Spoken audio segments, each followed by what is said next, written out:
අටලෝ දහමෙන් නම් එපා කම්පා වෙන්න.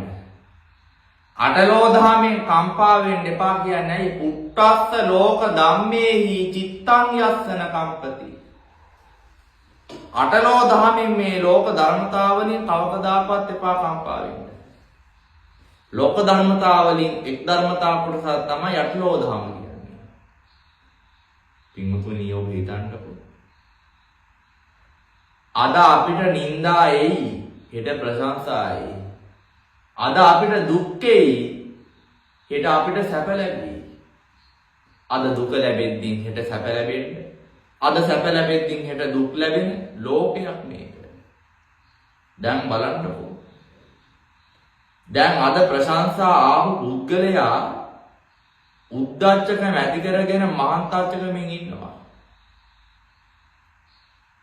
කවදා හෝ දවසක නිന്ദා ලැබෙනවානේ.